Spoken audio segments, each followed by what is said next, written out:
Like, hey, man. It was great. Opinions are like assholes. Everybody's got one. And no one wants to see it. Oh, nice. I like it.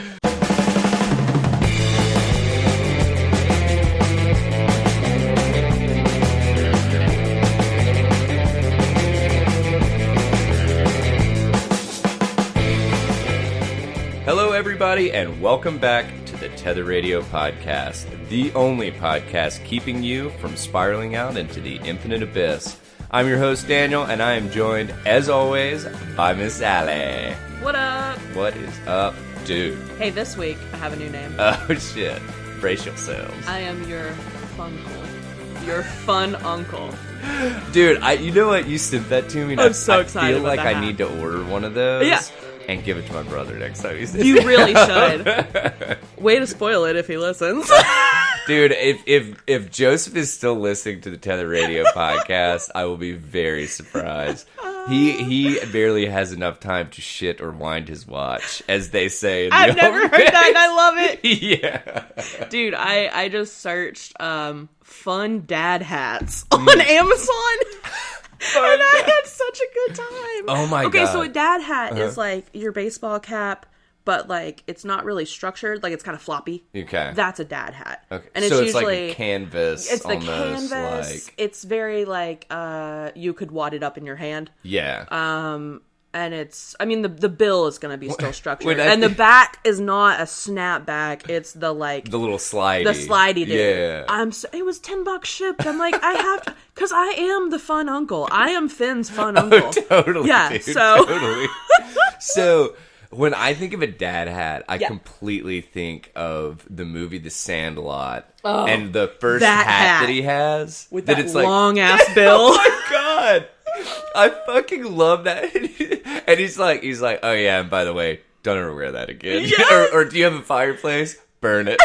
Something like that. I love it. God, It's I've not so seen The good. Sandlot in way too long. Oh, it's so good. But literally, I think that we try to watch it once a year. I should try to kinda do that thing. because it's a good one. It's a perfect summer movie. Let me tell you what I watched this week. Oh, shit. Brace yourselves. Allie has actually sat down and watched something. Well, it was one episode. Okay. But I'm all in. Love is Blind. You heard about this? No, I haven't. So it's on Netflix. I think it's a Netflix original. It's very much being pushed. Like when I logged in, on my screen, it's like at the top. And I'm like, okay, I'll watch this. Yeah. So the concept is these people who have decided that they want to get married and that the dating situation sucks. Yeah. Go on this show and it's all straight people, or at least bi, but like they're men dating women. And they talk in like rooms that are side by side, but they can't see each other. Huh. Okay. In the first episode, someone proposes after day 3. On day 3. Proposed. What? Uh-huh. So that actually made me think of this show that I looked into. Have you ever heard of this show, The Circle, that's on Netflix? I've heard it's supposed to be pretty cool. So it was kind of along the same lines. It was like basically... It's pretty recent too, right? Yeah. Okay, yeah. I mean, it's definitely this year. Yeah. I don't know how Still recent, real new. though. Yeah.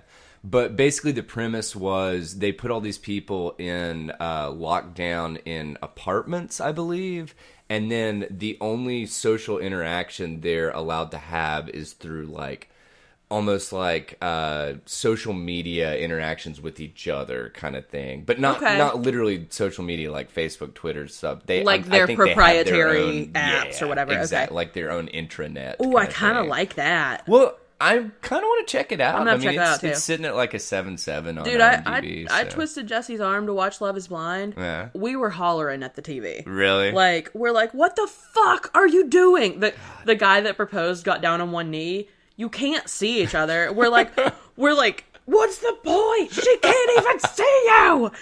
So, like, and it showed, like, you know, those clips of, like, what's coming through the show. Yeah. It looks like everybody ends up getting, like, proposed and married. What? On the second day, this one couple told each other they loved each other, and they were both crying, and I'm like, what? My God. Excuse me? This might be our instant hotels replacement. Dude. Okay, and also, Yeah. all the women on there are like, I just have a hard time with dating because, like, I run into a lot of men just date me because I'm very pretty. And I'm like, yeah, life's hard because you're so hot. Shut up. Seriously. Like, and I wanted there to be, like, a midget or, like, someone I think they prefer little people. Well. Little person. No, I'm just kidding. Or someone that looks like fucking Shrek or something. Yeah. But everyone on here is just, And as far as I can tell, and welcome our next guest, Quasimodo. But everyone seems to be very, like, normal and basic. Yeah. And also, there's men on here who are, like, 24. And they're like, I just want to get married. And I'm like, son, you are 24. Jeez, pump What? the fucking brakes, bro. Yeah. It's really weird, but honestly, I'm pretty invested in it. And that couple that proposed in the first episode, honestly, I really like both of them, and I really like them together, and I wish them the best. Dude. I think they're fucked, but different strokes for different folks, man. It's a pretty cool show. This is probably why the divorce rate is now supersedes the marriage rate. So. I just read a stat the other day saying part of the reason that the divorce rate is so high is because a lot of people that get divorced multiple times. Yeah, that makes sense. That's pretty neat. Yeah, that does make sense. Because honestly, when you really think about it, I mean, I haven't really talked to... It seems like a lot of... And maybe I'm speaking totally out of line, but it seems like a lot of women are super down for, like, being married multiple times. But then when you talk to guys, it's like they get married and then they're kind of... Like, I don't know. Like, they hate their wife, but they're too lazy to leave. Yeah. I know a bunch of men like that. I worked at a bar. I know a bunch of those men like that. Yeah, exactly. But, like, I know a guy that's our age that's divorced twice. Jeez. Like, I think I Yeah, you know him. I know him, too. He's a great guy. Great, yeah, I mean, honestly, I hate that for he just him. hadn't found the right chick, I guess. But, yeah. But yeah. But anyway, so, Anywho. and I think we talked about a show called The Pharmacist on here. Did you ever? I don't know if we brought it up on here, but I mentioned it to you. I've not started it yet. Is it any good? How far are you? So the first episode, we've only made like 2 episodes in. Yeah. First episode was it was kind of weird because it's pitched as being about the opioid epidemic. Yeah, that's and why it I is was ultimately. interested. Yeah. But the first episode, it's basically just almost like housekeeping for the entire season. But it's only 4 episodes. Well, yeah, because I mean, it basically outlines this dude's son getting murdered, and it's like it really doesn't have basically the gist of the season starts in the second episode. Is kind of what I'm getting at. But like, if you're only 4 episodes long, get with it. No, and I agree because we watched the entire first episode, and I was like, well, none of this had to do with opioids or anything. Yeah, that sucks. And then we read like the synopsis for the second one, and I was like, oh, this is kind of so it gets rolling. This kid's death spurred this dad to really seek out like what the fuck's going on kind of thing. Okay, yeah. And the dad happens to be a pharmacist, so okay. So I mean, I guess he has some insight into the industry kind of thing. Yeah. But Does it seem? Is it good so far? It's not bad. It's not bad. Yeah, I mean, I definitely want to finish it. Yeah, so I need to get to watching it too. Yeah, and I was trying to think of anything else that we had mentioned on here. I do want to say, dude, give us some feedback, listeners, in the group on the posting of the creepy photos stuff, because I've got another one queued for, I think next, so today is the 23rd. This will be coming out the 26th. And I've got one queued for the 24th. Okay. So that's tomorrow. So check it out. By the time you hear this, it will have already posted. But there's just some really I love getting creeped out. Yeah. And because I'm just an adrenaline person, I think, but not in the sense of like actually taking my life into my own hands. Yeah, like, no, I would rather read creepy shit. Yeah. I want to be scared, but not like base jumping. No.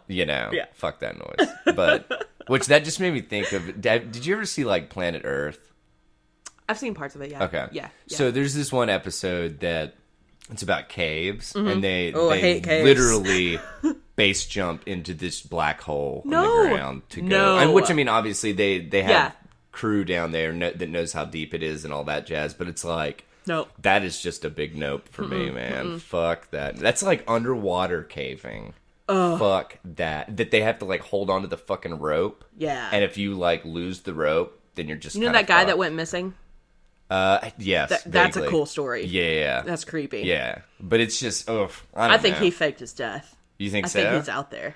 Yeah. What if it's DB Cooper? Oh, fuck. You know you're DB Cooper in my phone, right? Oh, really? Yeah, because your initials are DB? Yes. Rock and roll. That's awesome. Well, how was your week? Did you have a good week? Yeah, it was pretty good. I drank too much. No. Welcome to the club. Sometimes you just have those weeks where everybody has like, oh, you want to go out for happy hour? Do you want to go out for this? And I'm like, not every night. I just want to read a little bit. Dude, I know. Maybe sleep. Yeah. I'm telling you, like, I'm kind of, not kind of, obviously I love my son. I'm really glad that he's in my life. Yeah. But, like, I would be doing that. Yeah. If he was not in my life. Like, it would be like, oh, Megan's on her way home. Well, you just want to meet me at, like, Admiral or welcome to my life Pine or something, and it's, yeah. And I'd be like, well, we don't have anything keeping us from doing that, so, Yeah. No, I totally hear you. I feel guilty because I've not hung out with my cat a lot. Oh, God, that's goofy. But, like, seriously, like, he's very social, and you can tell that he gets lonely.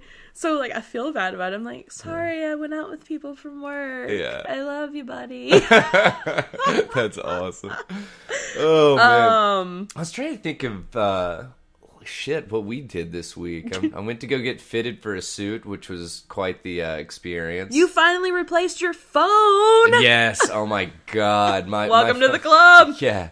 I was talking to a buddy, like, texting back and forth, and I was like, yeah, it's doing this thing where when I plug it in, the bottom of it gets really hot. It's bad, buddy.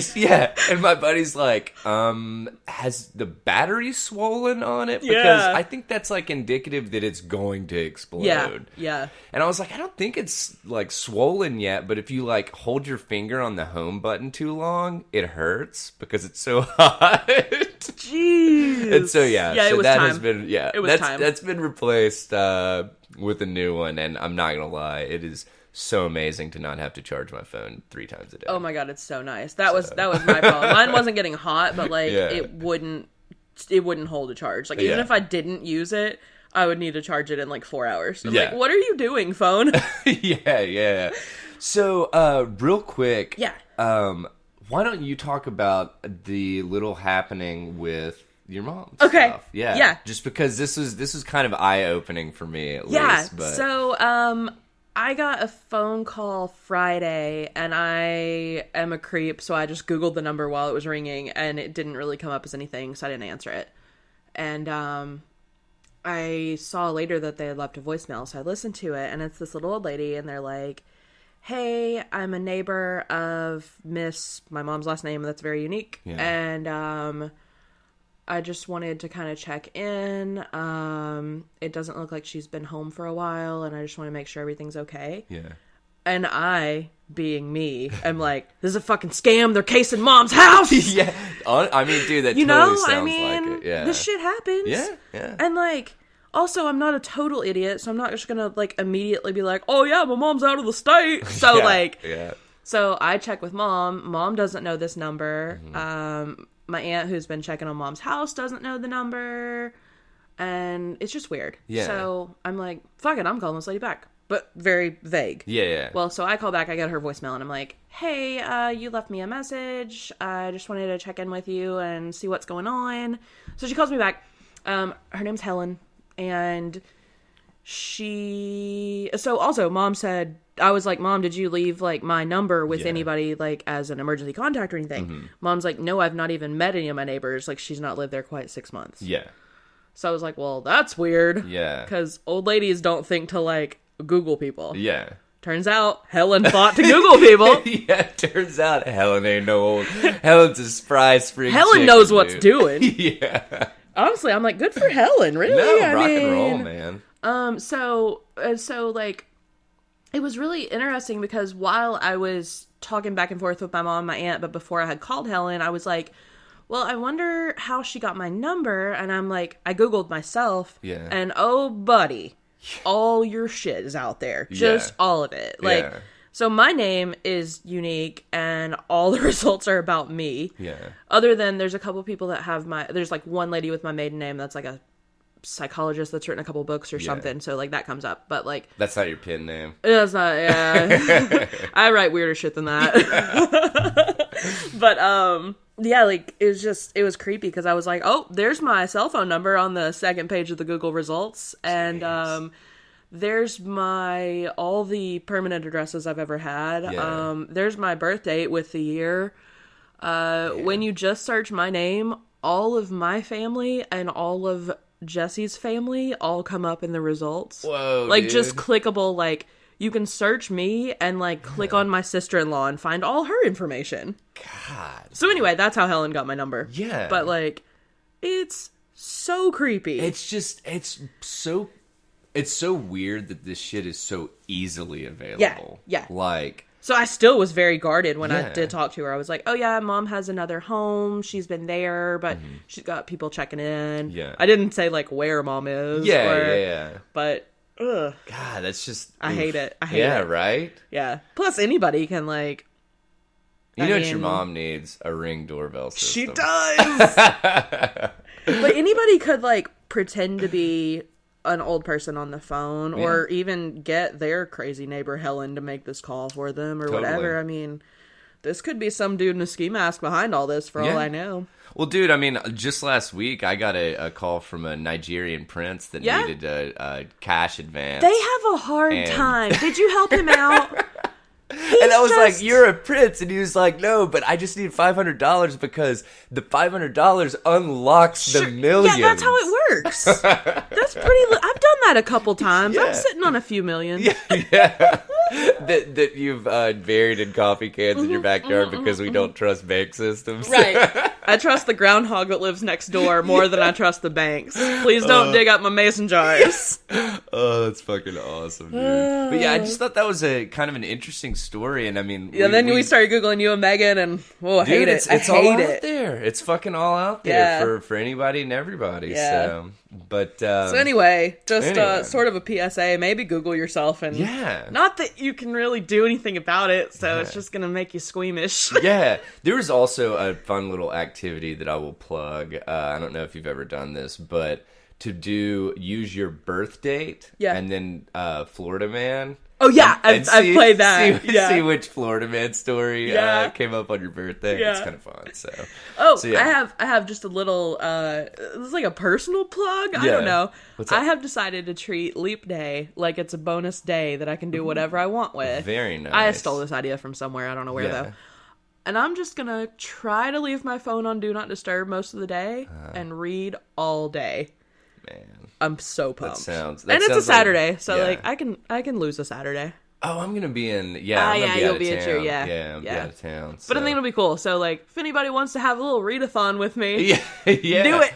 Rock and roll. Post your book. Post what you're reading. Jeez, let us know. Maybe I would put money on that. Allie's probably already read it, and or it's at least on my list. Yeah. Oh, that list. the list. Jeez, the infamous Allie to read list. It's so bad. It's like 600 books right now. It's so bad. I've got to get it cleaned up. Huh. All right, well, rock and roll. Let's go ahead and hop into some of this juicy content for episode 90? 89. Okay, 89. So, right? Honestly, I'm having to look now. But, shit. Yeah, I know. 89. Okay. Yeah, you're right. Okay. You're right. Yeah, man. Honestly, I think that it's actually pretty awesome that we have enough episodes at this point I'm getting confused as to which one we're on. Yeah. And we're looking at triple digits Getting very there shortly. Real soon. So like middle of May, I think. I measured it out calculating? Yeah. Nice. What was it? Hang on. All I think it's May 13th it'll come out. Something like that. All right. Rock and roll. Yeah, we gotta get something. It'll come out on May 13th. We gotta get something really solid for that one. Yeah. For sure. Maybe like one really big deep dive. Yeah. And hell, if any listeners have any like recommendations or suggestions or anything like that, shoot it to us, tetherradio@gmail.com. Yup. All right, well, rock and roll. Where do we want to start with this one? I'm gonna start with Pepsi. Let's do it. Did you see that? Yeah. Okay. Yeah. Pepsi is giving away a 1.53 carat lab grown alternative diamond attached to a platinum band, and they lab grew it out of Crystal Pepsi. What in the fuck? Well, Pepsi says they made it out of Crystal Pepsi, and this Adweek article sounded pretty skeptical about it, and I don't get how diamonds are grown. They kind of got into it, and this was way over my head, but it's a cool story, and the contest is still running through March 6th, and this is not sponsored, but it fucking could be. Holler at us, Pepsi. Pepsi, we are your cash cow right here. The Tether Radio podcast is happy to plug your stuff. For a small fee, of course. But yeah, it's pretty cool. It looks like a decent ring, and the box that it's in has like that old school Crystal Pepsi logo on like the top. I forgot about Crystal Pepsi. Dude, Crystal Pepsi. So, was it literally just clear Pepsi? It didn't quite taste right, though. You remember, like, it tasted kind of weird. Really? Yeah. I really don't remember it. But, you know, honestly, I think I grew up in a pretty heavily Coke family. So us too. It was kind of my dad. I don't know why, but my dad got like straight up obsessed with cherry Coke. I think it was like one of these things that like as a child, like having cherry Coke, they were actually adding like cherry juice to Coke. Grenadine. Yeah. And so I mean it was like a big deal because you'd go to like whatever the malt shop or whatever and get a cherry Coke kind of thing. And so he just got I just remember those like little fucking like 8-ounce bottles of cherry Coke Zero. Yeah, my dad fucking loved that stuff. Do you know what's actually really good that I thought would be gross? What's up? Orange vanilla Coke Zero. Ooh. That sounds like dreamsicle-y. It tastes like a dreamsicle and a Coke. And it's really good. Man, I'd be down to try it. Yeah, it's real good. All right. Yeah, big fan. Well, rock and roll. And just speaking of drinks. Yeah. I really like sparkling water because I'm just your classic basic bitch. And I had this Smart Water sparkling water the other day, and it is supreme to any other sparkling water I've had. Really? And Nikki said so too. Nikki was like, it's like crisper. And I'm like, that's a good way to put it. It's almost bubblier than most. Oh, wow. Real good. Ooh, I could get behind that. Yeah, I'm a fan of highly carbonated stuff. Also, I'm such a sucker for this stuff that like has electrolytes. I know it's just in my head, but I feel more refreshed. You know? Dude, yeah, no, I mean, but hell, if it makes you feel better and let you know, hey, I'm all for placebo. And I try not to buy bottled water because, like, do a little bit to save the environment. And I carry my water bottle around everywhere, but like, I do like a Smart Water. Dude, I just, rock and roll. At the bar, I had my water bottle and I was like drinking some of it with my beer. Yeah. And I asked them to refill it, and they were like, do you want a bottled water or tap? And I was like, wouldn't that defeat the purpose of me bringing a bottle? Yeah. Like, I handed it to them one time, and the old bartender opened a bottle and poured it in there, and I was like, you motherfucker. Oh my god. Anyway. So speaking But they meant well. I mean. Yeah. What, speaking of sparkling water, so, Megan and I Megan helped throw a baby shower, yesterday. Yeah. And, I went to it, and they had, this Topo Chico, mineral water that's like, basically you have to buy from, like, the Hispanic grocers kind of thing. Everybody was like, dude, this is so above and beyond, like, normal sparkling water. Like, it is so the bottles great. Are cute. Oh, dude, I mean, it's like, the cool thing about the they sell it at Walmart. Oh, do they? Yeah. Oh, wow, okay. Cool. But yeah, if you're into mineral water and the sparkling water and all that jazz, apparently this is supposed to be like the bee's knees. the paramount of the sparkling waters. People ask, what's so special about Topo Chico? The naturally carbonated water... What? How? Has a softer mouthfeel than other sparkling waters. Oh, I hate that hard mouthfeel. Bathing the tongue in a gentle fizz rather than imparting it with a crisp bite, a la LaCroix. What? So it's like, dude, a sip of Topo... Is it Topo Chico? Topo Chico. Topo Chico is like wrapping your tongue in a nice little blanket. Please do not. That actually sounds terrible. I do not want to wrap my tongue in a blanket. Thank you. Oh my god! But no, that was like the topic of conversation for a lot of the time is how fucking awesome Topo Chico Well, was. I'm gonna have to test it out. So, honestly, let's do a sparkling water taste test. I'm down. I did buy some weird flavors of gum. Oh yeah? Oh yeah, I forgot about the gum stuff. Yeah, we need to get on that. We do. Jeez. All right. Well, let's see. What do we have for today? I'm just going to start off with this one hard pivot. Wave 3 news. Okay. Woman claims man kidnapped her, forced her to watch Love Roots this. to understand her racism. Last podcast covered this the other day. Oh, and did they? It was fun, though. Dude, so there's not Well, a whole not lot fun. here. I mean, kidnapping is not a fun thing, Yeah. and I'm sorry. But also, what? Plus, it's like this dude's mugshot. Oh, yeah. They It's said he was just great. grinning. Yeah, he's just cheesing it. He knew dude. what he was about. Yeah, Is he black? but yeah, he is. Okay. They didn't. I don't think they said, and I just wondered. And I don't think that they actually did not say in the actual article, just the photo. Yeah. And then they didn't say anything. I'm assuming it's a white I would woman, think right? so. Yeah. Yeah. So anyway, so this guy allegedly. Yes, I know, right? Kidnapped. He's just like, I did what I did. Yeah, and I'd do it again. Yeah. Which I'm not gonna lie. Have you ever seen Roots? I've not. So Roots is, I believe, a 9-hour Yes. miniseries. Yes. And I've actually watched it. Yeah. Did you watch it in school? Yes. Okay. A 'Cause lot of it the was last part of our podcast social guys. studies. Yeah, they said they did. Yeah. But I think it was really, I don't know. Sometimes I kind of, and not to hate on social studies teachers out there, but like, I know that the social studies teacher that showed us Roots, it was really just like pretty much 9 days of him being able to like dick off while we watched, a mini series kind of thing.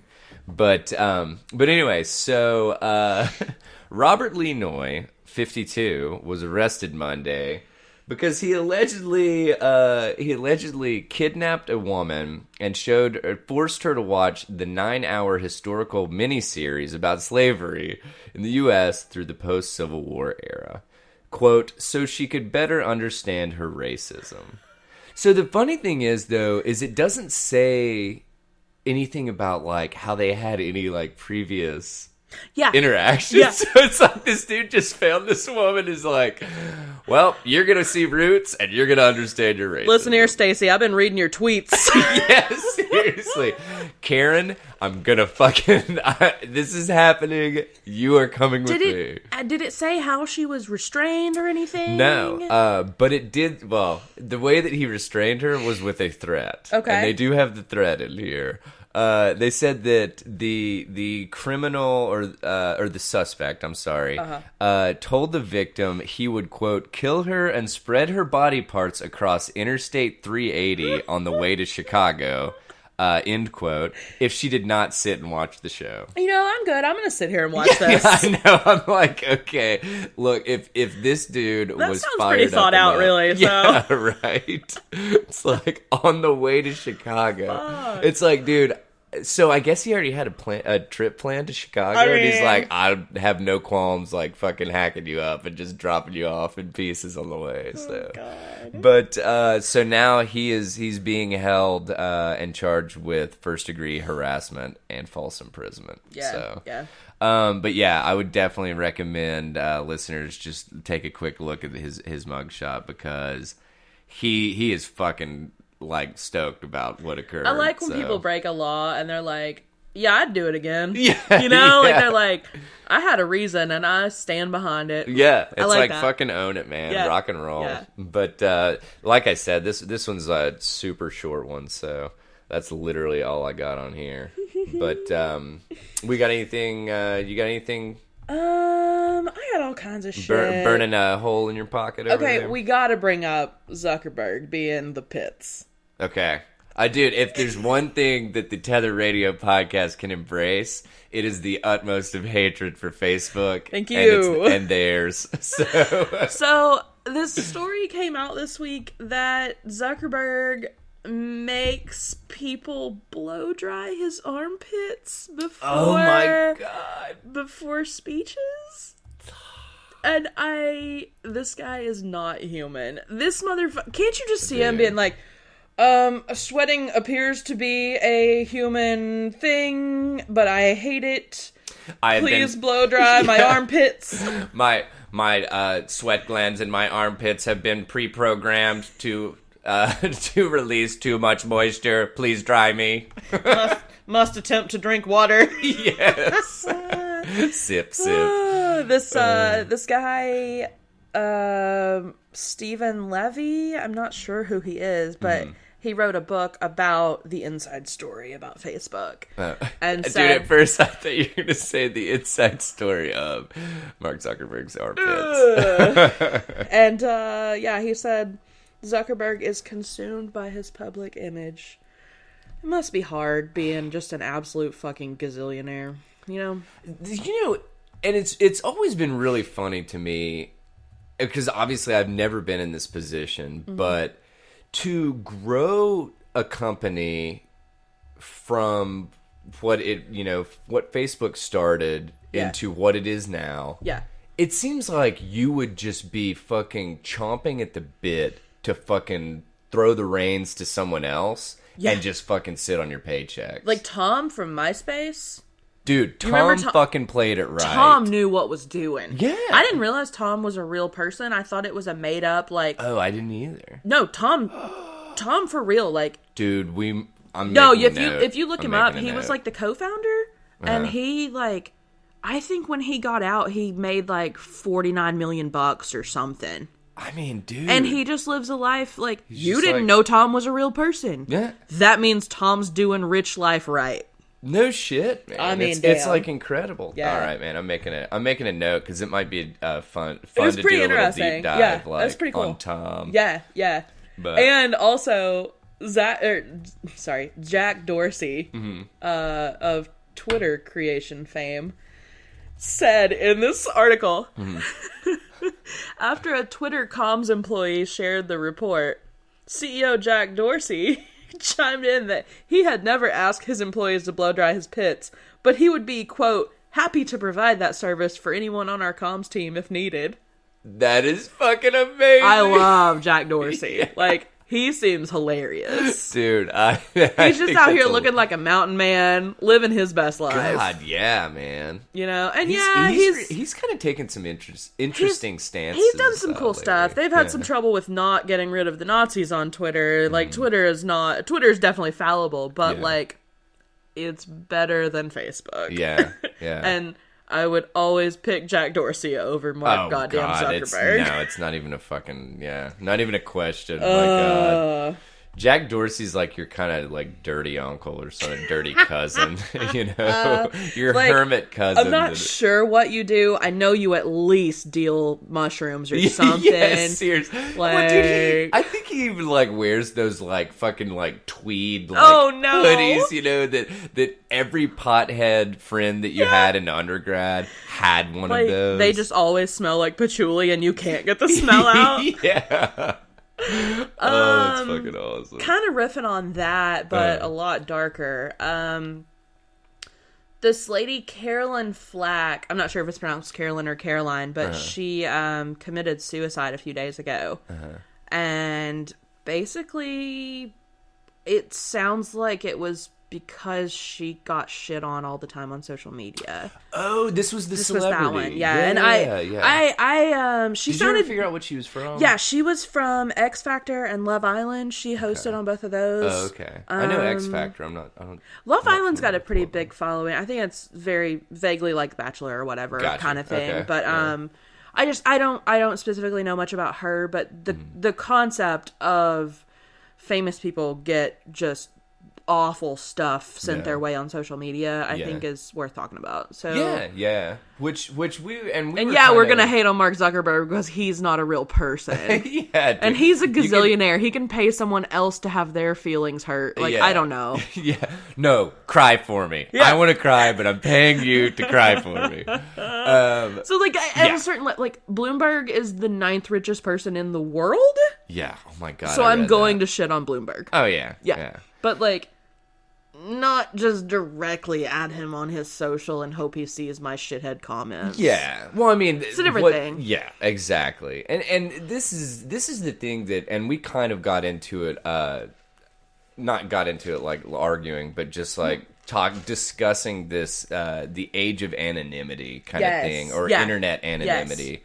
And like, man, I'm telling you, I really don't know if there's a solution for this because, in all actuality, a lot of the draw to all of these social media websites and stuff is the fucking anonymity. See, and I think that, but also part of it, or at least for some people, yeah, for some people, but also like, it's just almost this stance of I'm behind a screen and I'm untouchable. Yeah. Because people do it on Facebook under their real names. Yeah. You know? That's a good point. That's a very good point. My friend just sent me a screenshot this week of a comment on a news article in Chattanooga where he's at, where a woman posted and said, "Why is there no White History Month?" And he was like, You're going to publicly post that on a news story? Yeah. Like, what are you doing, Ellen? Well, and sit honestly, down. Yeah. Well, and honestly, what kind of came to mind also, and I'm sorry if this triggers anyone. No. But the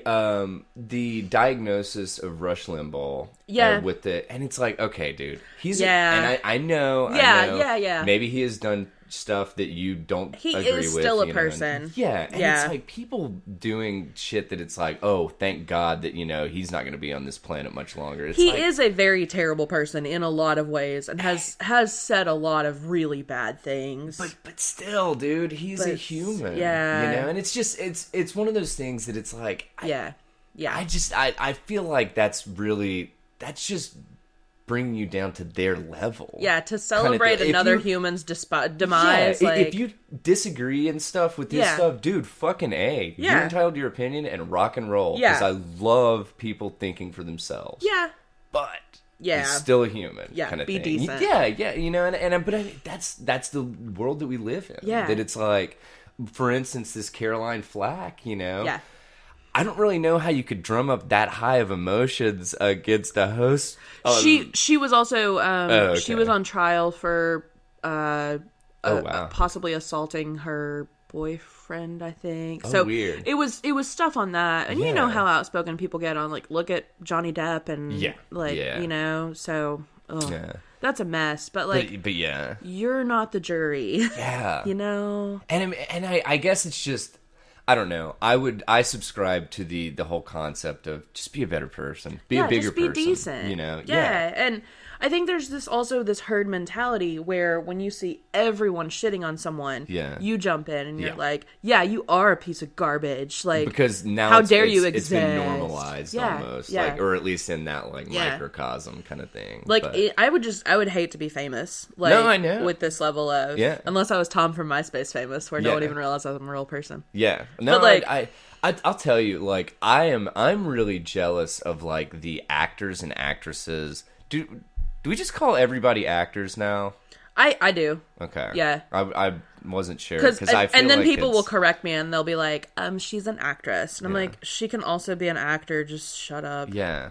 I mean, let's just simplify shit. I know. Actor. Everybody's an actor. Yeah. Yeah. Anyway. I think that might be the norm. Okay.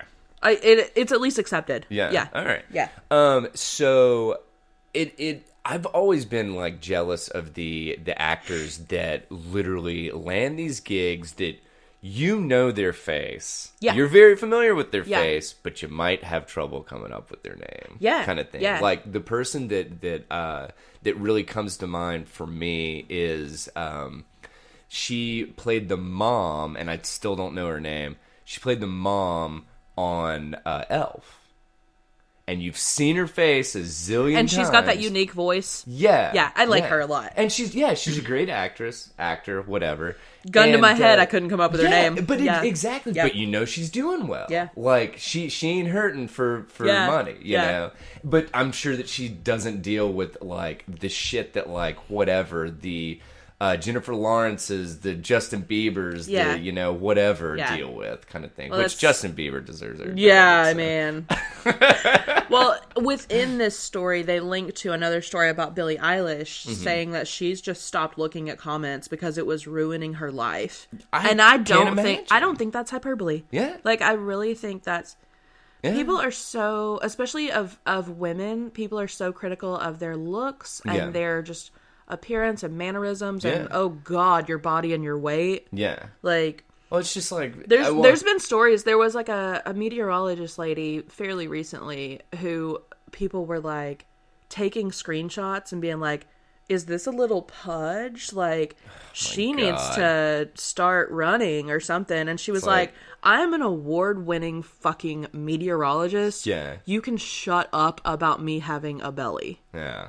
Like, hey, man. It was great. Opinions are like assholes. Everybody's got one. And no one wants to see it. Oh, nice. I like it. But yeah, man, it's just, it's, I don't really know what, because you'd have to walk a very fine line between censorship and, like, you know. Yeah, and I mean, we're very outspoken here on the pod. Like, we talk all kinds of shit about all kinds of people. Yeah, but I feel like we're not doing it just to pick on someone. Like, we have reasons, and we're not doing it just about, like, their appearance or just about, like, I don't know. Which I do have to say, we've got reasons for talking shit here at the Tether Radio podcast. Bada bing, bada bang, bada boom. So it always kind of cracks me up. No Agenda, when they'll start talking about appearances and stuff, and they're like, whoa, we got to put our producer hats on, because that's the only time that we can talk about shit like that. And they're like, now we got to get back to the facts. I love it. And I'm just like, dude, it's just so true, because it's like, I guess as a producer or whatever, you're obviously going to be in tune to every aspect. Yeah, so. yeah. But no, I just don't understand. I don't understand, first of all, why people feel compelled to do that shit. And then I also don't understand, like, I just feel like your time is better spent elsewhere. I don't know. Like, there's people out there, I don't know, I almost think, like, being like a mega fan of somebody is a almost a wholesome thing. Mm-hmm. Like, these people who have, like, Britney Spears fan #1 as their, like, Twitter name, and their whole Twitter is just about loving Britney and about, like, Britney news and stuff. Like, that's kind of wholesome a little. Like, it's weird. Yeah. But, like, do what you want. But if you're just out here just hating on everything all the time, like, get a different hobby. Well, but I think that I think a lot of people, their outlet for just, like, their disappointment and sadness and anger and everything is fucking social media. Yeah, man. You know, it's it's like, oh, well, I had a fucking terrible day at work, you know, so I'm gonna hop on Facebook. Well, what is that motherfucker smiling about? Yeah. You know, your vacation sucked, you know, blah, blah, blah. And it's like... It's like, dude, I used fucking to have better your life. Like, before I quit Facebook for, I don't know, 3 or 4 or 5 years or something, and then I restarted it because Facebook groups are so much fun. Yeah. And but, like, before, when I was on it the first time, I had a family member who would comment on I was posting status updates a lot, and, like, anything I posted, she would be like, I wish I could do that, but I have 2 kids. And I'm like, okay, but that was your choice. Like, 100%. You like, I am a man about town, and I go drinking places, and I go to concerts, and I go to, like, house parties where we play categories. Like, you know, I just get crazy. Yeah, right. And, like, every fucking thing, I could post the happiest, nicest update, and she'd be like, wish I could do that, but I'm stuck at home. And I'm like, bitch, you chose to do that. God, like, people dude. whose whole personality is just negative, Yeah. I can't have in my life. Plus it's also, and that's the thing, though. And what do you want me to say back to that? I'm so sorry that you can't be here playing categories. Yeah. Like, no, I'm not. Well, and that's because it's like, who needs a Debbie Downer at their party or whatever? Man. But that's also, and I actually will give credit to Joseph for kind of turning me onto this thinking. Yeah. But he's like, dude, you have enough, like, negative shit in your life. Yeah. Period. Yeah. Like, on your own volition kind of thing. Why surround yourself with other people that either aren't bringing anything to the table kind of thing, or are bringing, like, negative shit? Yeah. It's like, dude, I mean, hell, we became friends with you guys because it's fun to fucking hang out with you guys, you know? And we shoot the shit, and it's fucking, literally, we can have beers and play categories and have a fucking blast. Exactly. You know? And it's just, I feel like people... I don't know. People just need to really evaluate their lives and just be like, look, if you're the only one putting forth effort in a relationship and you, like, the other person's just fucking like a limp fish, cut it off, dude. Cut it. Put more effort into the friendships and relationships that bring something, or positive even just into your life. yourself. Just put that energy into anything other than this soul sucking relationship that you're, whatever. Not people think relationship just means like a love thing, but like friends or whatever. Yeah, you know, exactly. Yeah, I don't know. But like I try to be like positive and just in general. And, like, I'm sarcastic, and I'm a dick, but, like, overall, I think I'm, like, a joyful person, you know? You are a happy person. Yeah, but you're also satisfied and comfortable with yourself. Yeah, that's a big thing. Which is fucking, dude, not everybody, but so many people are so incredibly, like, just not comfortable in their own skin. Yeah, man, I can wear, like, it's crazy makeup, and people will be like, oh, that's so cool, I could never pull it off. I'm like... Just fucking wear green lipstick. You're like, dude, do you have hands? Yeah. Yeah. Like, do you have lips? Absolutely, yeah. Here, I'll show you. They're like, I can't wear hot pink eyeshadow. And I'm like, bitch, you can. You have eyelids. Yeah. Like, just wear it. Yeah. No, but this, that's, like, that's funny. I had a pixie cut for, like, 6 or 7 years. Yeah. Might go back to it because I really miss it. But, like... I would get random strangers would come up to me and tell me I'm brave. And I'm like, dude, like, firefighters are brave. This is just hair. It grows. Like, honestly, I'm just lazy and this is easier. Yeah. Oh my God, man. Yeah. I totally, completely agree, but just, man. You gotta be confident in yourself and, like... Whatever. And just, dude, not everybody's opinion really fucking matters. No, just own it. Yeah, just own it because... More often than not, people will probably look at you and be like, man, I wish that I was more like that person or more as comfortable as that person, you know? I had an older man that I was working with when I cut my hair off. Yeah.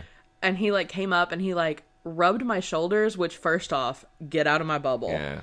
But he was like... Pump the brakes, Joe Biden. I mean, yeah!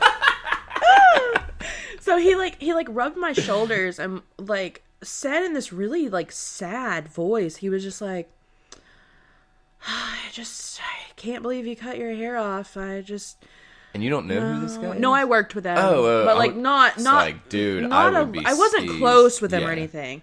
And I'm like, first off, why are you touching me? He's like, I just can't believe you cut your hair off. Like, I just don't like short haircuts on women. And I was like, well, I hate that for you, buddy. Yeah. Like, my husband is fine with it. Yeah, it's like... Not real concerned with you, Papa. Did it ever cross your mind? Oh, I'm sorry. I'm sorry, people. Did I fucking ask? Yeah. Did I give the appearance that I give a shit right? what you think? I don't remember what I said to him, but it was mean. Yeah. I mean... I really didn't like the guy, though. Well, but that's the other thing is it's like... In what fucking realm is it appropriate to come up to someone that you are literally acquaintances with and fucking critique them? No. It's like... Also, I there's a whole, like, concept where you don't ever tell someone anything negative about their appearance if it's something they can't fix in 10 minutes. Oh, that's a good point. Which is very, like, oh, I hate your haircut. Like, I can't just grow it back out right now. Yeah. Like, you can nicely say it too. Like, I miss your long hair, but it's good short. Or just don't say a damn thing. Dude, see, I adhere to the Don't say a damn thing. Yeah, the old thing of if you can't say something nice, don't say anything at all. Yeah. No, talking about the positivity and stuff. Yeah. I was hanging out with a couple friends yesterday, and I was like, man, I'm reading this book, Long Bright River, and I love it. And Nikki's like, I know, you've told me. And I was like, I'm sorry. And she's like, I didn't mean it to come across that way. Like, I'm glad that you're so excited that you've brought it up a few times. Like, that's really cool. And I would rather someone talk a whole bunch about something they love than bitch about something they hate. Yeah. And I was like, that means so much. I mean, it's a good point, It is good. Yeah. Like, sorry I talk about books I like a lot, but that's what I do. even though I love my mom. Yeah. Mom, if you ever hear this, I love you, but please do not ever try to summarize a book that you really like to Megan or I. That is a dangerous rabbit hole, and yes. I will just, I'll ask Allie for a quick and dirty on the book. Or Goodreads. Yeah, or Goodreads. All right, well, I kind of want to hop into this one. Did you see this thing about the guy that is a flat earther that died trying to prove that the earth is flat? Oh, I love this already. No, I don't know anything about those. Let's hear this. So I pulled this from BBC News. Mad Mike Hughes dies after crash landing a homemade rocket. Oh, yes. Sorry. And Mad was his nickname. Like, Mad Mike was his nickname. So. Might start calling Mike that. Oh, shit, yeah. I always intend to call Mike Dirty Mike. Yeah. Because that just suits him anyway. But also, what movie is that? Dirty Mike. Where, nothing. The two guys are, like, shitty cops. Ooh. And they leave. Anyway, they're like, someone leaves them a note, and they're like, "Thanks for the fuck wagon, love Dirty Mike and the boys," or something like that. Oh my god, what is it called? The Other Guys? I don't know. Is that it's Mark? That's it. Mark Wahlberg. Mark Wahlberg and Will Ferrell. Okay. Was it supposed to be pretty good? It was pretty funny. Oh, it is that movie because that started. Oh yeah. Okay. The Other Guys, Dirty Mike and the boys. My God, dude, I need to put it down to check out. Let me toss it on the list. Which... Yeah, they left him a note in the car. Real quick plug for a super random movie that I just thought of because we're all about we're all over the place random today. Shit. Yeah, the movie Spy with I think her name is Melissa McCarthy. Yeah. Dude, that was one. It like completely flew under the radar. Yeah, and it is fucking hilarious. Like, I think that she's pretty funny. I mean, she like in Bridesmaids, she was fucking incredible. Oh my god! But like, dude, this movie it had Jason Statham and like what's the British guy? Yeah, that's specific. Well, yeah, I know, right? He was in The Holiday and Jude Law. Jude Law, thank you. Yes, but oh my god, it's just fucking. It is so funny. Oh and man, I think you would actually dig it. I probably would. It's very light. That's my list. It's good shit. But anyway, I would definitely recommend that. Anyway, getting back to this story at hand. A U.S. Daredevil pilot has been killed during an attempted launch of a homemade rocket in the Californian desert. Oh. Yeah, it sucks. Mad Mike Hughes, 64, crash-landed his steam-powered rocket. Well? Shortly after takeoff near Barstow on Saturday.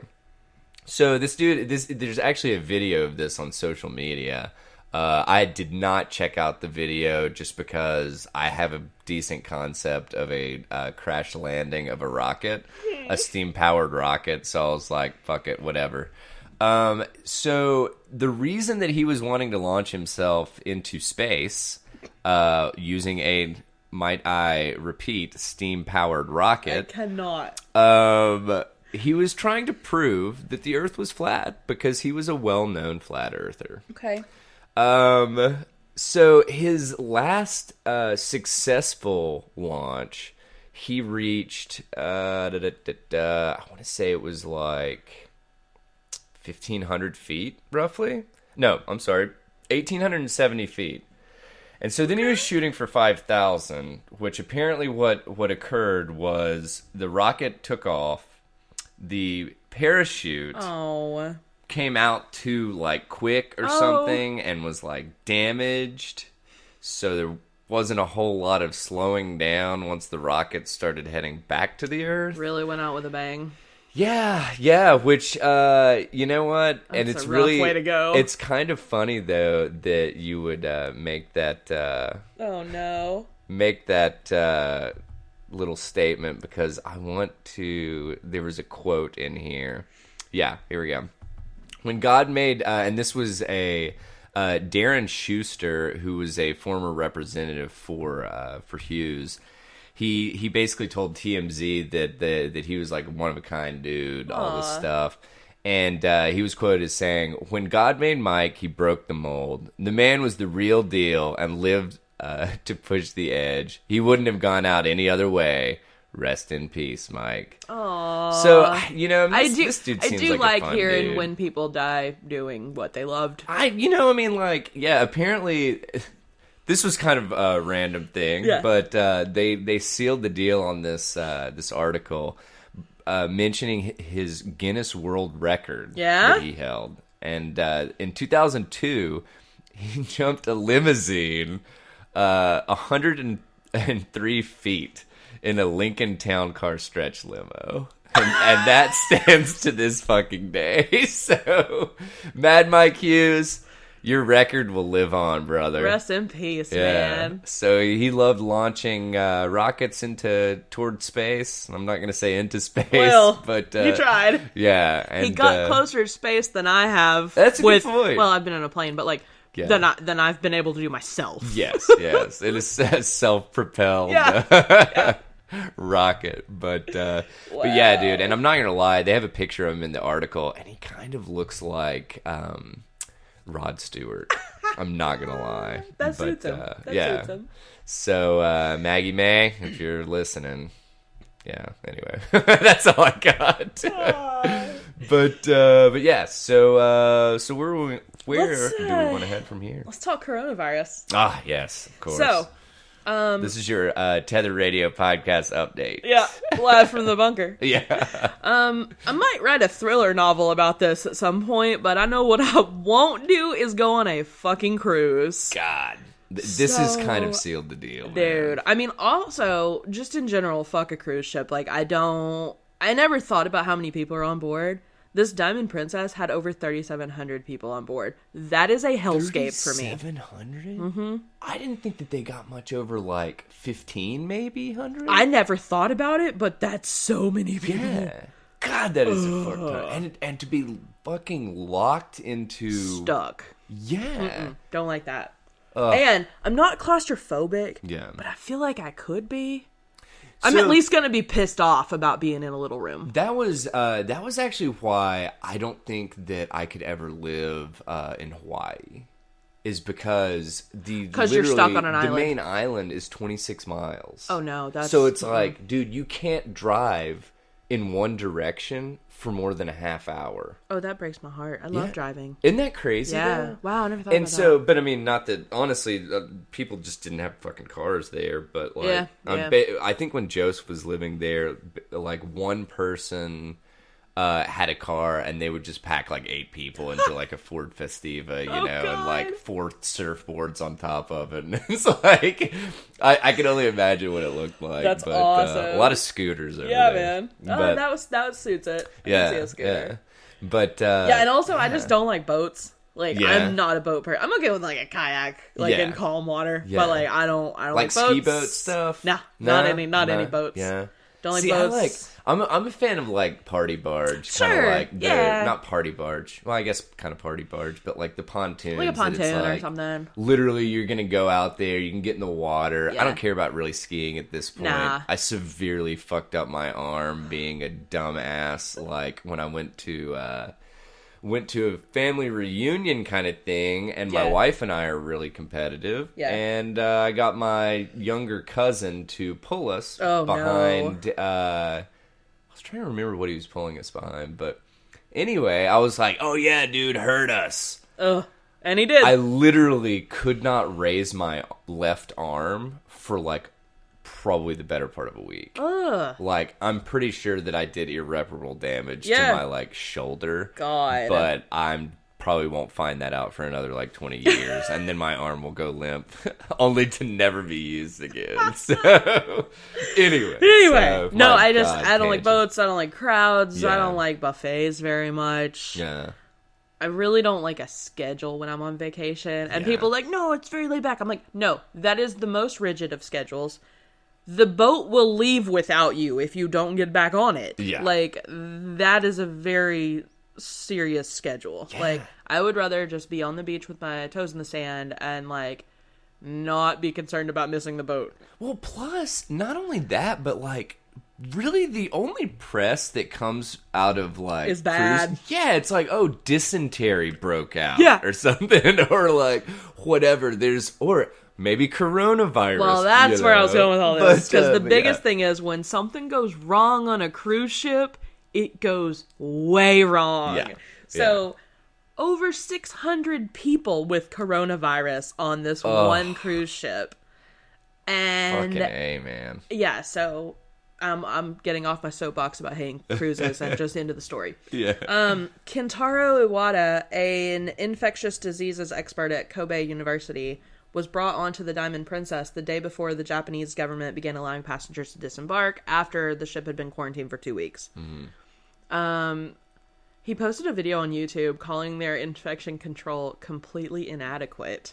And he said that there was no distinction between the zone that's not infected and the zone that might be. Oh my Like, and he God. said he'd like in the past like dealt with SARS and stuff like that. Yeah. And never like been very concerned with like getting it. And Yeah. he was terrified the whole time he was on this because he was like, how what would are I the- not get it? Like, Yeah. you know. He took his video down. Surprise. God. Because Yeah. Japan made him. Yeah. I'm sure. No So, shit, dude. the ship first got quarantined after a man who disembarked was found to have COVID-19, which I don't know. Still don't understand. That's what goes into coronavirus. Like, Yeah. I guess like HIV turns into AIDS sort of thing. Yeah. So the number of people infected on the vessel steadily crept up, and experts began questioning what the fuck Japan was doing with this quarantine. Oh. So passengers were confined to their cabins, Yeah. which are tiny. Yeah. Well, I mean, you're hate that. expecting to be on the fucking deck the whole time. Yeah, you're right? expecting These are to not only be made in the to, room. Like, yeah. our buddies were just saying, like, oh, you're only in the room to sleep. I'm like, yeah, unless anything fucks up. Yeah, exactly. Crew members shared living and working spaces and had minimal protective gear when interacting with passengers. Oh, And passengers were also reported to have been talking to each other without masks across their neighboring balconies. Jesus, dude. Like, you're supposed to be quarantined. Do not go out in the open air and talk to is- your neighbor. It is just absolutely fascinating to me. And I don't know, is it like arrogance or is it like what, or is it just a fucking lack of intelligence or lack of thinking or Thinking rules don't apply to you. I think it's all the above. yeah, I mean, like, holy shit. Yeah. I would like We're doing this trying to, like, care for your safety and your Yeah. health. Oh, fuck it. I'm gonna go talk to Steve out here on the balcony. yeah. Plus, even if they quarantine the boat for 14 days, Yeah. okay, so in this ineffective quarantine in Yeah. quotation marks, people can be contracting it during that time. Yeah. And then that 14 days is fucking reset, Yeah. which I'm sure is probably where we're getting at. That's, right? yeah. So, like, this Vice article that I saw said Yeah. that instead of the quarantine stopping the spread of the coronavirus, it may have just served as a giant incubator. Oh. So crew members, some of whom were wearing full protective gear and others who weren't, were walking around the vessel, potentially cross-contaminating different parts of the ship. Yeah.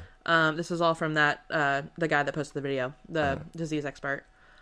He also said he saw people eating lunch with their medical gloves on and handling their smartphones while wearing their protective suits, and it was completely chaotic. Oh my god. And Japanese officials said his statements were a misconception, and then his video got taken down. Yeah. Or he took it down, saying there was no need to further discuss it. I'm like, there's okay. no need to further discuss Okay. it, so I'm going to remove the fucking video. Yeah. So more than 600 of the 3,700 people on board have tested positive. Mm-hmm. I think they only tested like 3,100 of them, which is weird. I'm not sure why about that, but I did see that.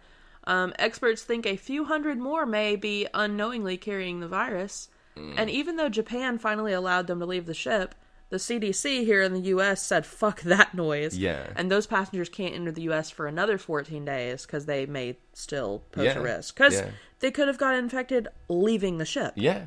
Yeah. That's just, dude, I'm really trying to figure out how to take this this coronavirus stuff, because if you actually take the and I forgot what the actual term for it is, but I guess the mortality rate. Yeah.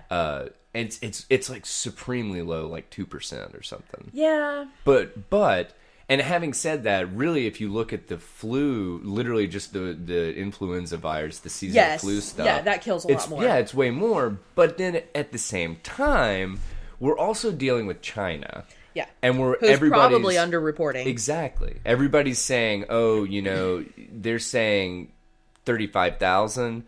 We're thinking it's more in the, boat of 350,000. I was going to say add another digit. Yeah. And I mean, it's just when you've got state-controlled media and communications and all this shit, man, you got to take their fucking word with a grain of salt, and fucking plan for the worst and hope for the best kind of thing. Yeah. And I think that I think the U.S. is dealing with it pretty well as of now. Yeah. And I mean, I know that it's fucking. I actually had the opportunity to talk to a guy at the baby shower I was at. Yeah. And he's like, I'm pretty sure he's a higher up with Alcoa. Okay. I mean, to the point to where he travels internationally to go see their different manufacturers and stuff. And I was like, I want to pick your brain for a second. And I was like, do you see, you guys have to be dealing with some repercussions of the coronavirus stuff. Because everybody's thinking, health-wise. Yeah. But, dude, if you look at global economics, I mean, this is really, like, crippling some companies kind of thing. Yeah. Now, Alcoa, I was talking to him about it, and he was like, we've only got, like, 4 to 6 plants in China. Yeah. And he was like, the manufacturing's not the problem. It's like basically deportation of the goods kind of thing. Yeah. But he was like 100%. I mean, we will be affected, but luckily we don't have that much coming out of China. Yeah. But and I asked him, I was just like, I mean, do you think that this is going to spur businesses that were looking at that bottom line of, okay, I can have this manufactured in China for a fraction of the cost. Yeah. But then if I have it manufactured stateside, I'm not having to deal with like importing and like whatever's going on in China kind of thing. So I don't know. I think it's going to be interesting to see how all this shakes out. Yeah, that might change some people's. Yeah, I could see that. But yeah, I mean, I just can't. I don't know. After reading like some of these accounts of people that were over in like Wuhan or whatever, now obviously, like I said, take it with a grain of salt. Yeah, but even if a fraction of their story is true, it's terrifying. I mean, like, wherever it was that I was reading that like officials were going door to door in Wuhan to inspect people, and if they thought you were infected, like, you had to go be quarantined. Yes. That's a horror movie. Dude, well, I'll tell you what it makes me think of. The fucking Holocaust. Yeah, man. You know, 100%. Very much, like, going door to door, and that rang with me, too. Like, I really thought it just felt like If you had a like sick family member, Nazi would you not fucking- hide them in the attic or something? Yeah. Like, I would. Yeah, of course. Because who knows what's going to happen to them at that quarantine. Yeah. If they're not infected, they're going to be when they get there. Yeah, it's a shit situation. Yeah. And it'll be interesting to see how it shakes out. I hope all the listeners are staying safe and being smart about it. Even though good luck trying to make it to China at this point. but yeah, I mean, it's just some wild shit. And it also just kind of shows you like how fragile we still are as a society kind of thing. You know? I saw something that like the White House is concerned about how it's going to affect the election. But oh, really? I didn't feel like really getting into it. Yeah. I might check it out. I don't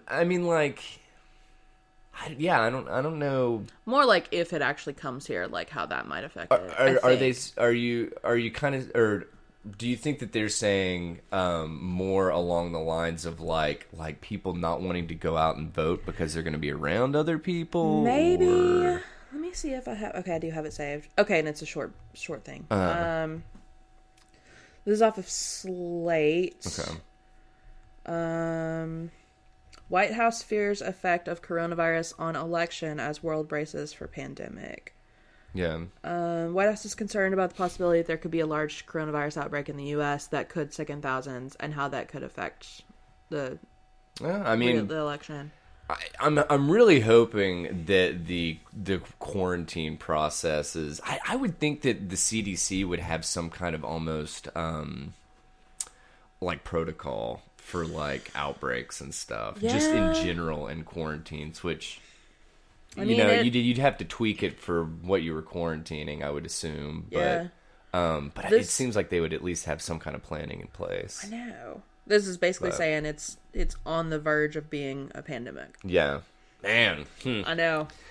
I don't know. We'll keep our ear to the ground. I can't say the word pandemic without getting a little excited because that's like the books that I love. Oh, but like when it's real, I'm like, settle down. This is not a horror book. Yeah. Like, this is the world, and you might be fucked. Yeah. I mean, it's pretty.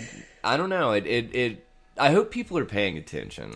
You know, and not just like, because at first I will 100% admit I was just like, whatever, you know, this is just the news media being whatever, fucking taking easily something. excitable. And, mountains out of molehills kind of thing. Yep. But at the same time, man, I don't know. I think that it's definitely worth paying attention to and kind of keeping your ear to the ground and making sure that, God... There was another guy that I talked to at the baby shower or whatever, and he was like, I mean, I just bought this toy for my dog, and it said made in China, and I'm like, bro, God, yeah. And I'm like, dude, I can almost guarantee you your dog toy fine. is completely fine. Yeah. But it was probably manufactured years ago, and like... whatever, it's been sitting in a warehouse in the States for months. Yeah, you know? Yeah. But anywho, all right. Well, so I want to get sexy. Oh boy. So let me take my pants off. I would rather not. Okay, sorry. Allie has said it is not allowed. Pants are required in the studio. So I pulled this one from Mashable, and I don't know why it must be a genetic thing because my brother shares this fascination. Yeah. But like tech and sex is just so fascinating to me because it is it's so wild. Yeah. I mean, I feel like I'm sometimes reading fucking like sci-fi porn. Yeah. I mean, it's just bizarre. Wait, not sci-fi erotica. Erotica, thank you. But yeah, so strip clubs are getting a high-tech overhaul. Oh, I'm excited about this one. Will it be enough to save them? We've got to post. I'll put that image in the newsletter because I love that art. So, can I just tell you that that's a real thing? I figured it was. Okay, I figured it was. Cool. Yeah, All right. And I will quickly get to the image that we were talking about. The thumbnail for this article is literally this businessman-looking kind of dude scanning almost like an RF thing on a stripper's ass, and she's holding her phone up, and it has a big money sign on it, like he's tipping her kind of thing. Yeah. And I was like, whoa, dude, I want to know more. That's funny. The band that played last night, they had a QR code on their, like... Oh, for tips? For tips to their Venmo. That's honestly pretty awesome. I tried to Venmo them, and my Venmo was fucked up. I was going to tip them that way. I just got a PayPal, hardcore side note. Yeah. I just got a PayPal thing that it's like, hey, make a new password. Oh, that's weird. We've spotted unusual activity. I'm like, I haven't used my PayPal in a while. Well, somebody has. Yeah, right. Or somebody's been trying to log in. No shit. I'll have to check that out. Yeah. Anyway, so I kind of just wanted to skim some of the stuff about this because this was actually a lot more in depth than I was wanting to go with it. But basically, what they were talking about is how the world of erotica. We have this older generation that I think basically embraced strip clubs substantially more. Yeah. And I'm actually going to ask you the same question that I asked Megan. Yeah. They said that in let's see, because I want to get this number correct. Let's see. I have no idea what this question is going to be. I know, right? In 2018, Angela Spencer of the Association of Club Executives told Bloomberg that company-expensed meetings used to make up about 10% of their industry's profits. Oh, shit. So, my question to you is, what business do you think, or who is conducting business meetings at strip joints? No, I don't think they're having their meetings there, but I think they're using it like they're classifying as like entertainment. Yeah. Well, I mean, and yeah, I agree. Ultimately, but who is expensing that? You're wooing your clients. Oh, dude, like finance, anything that's like that big, deals with that's a people lot with of penises. guys. Yeah, like.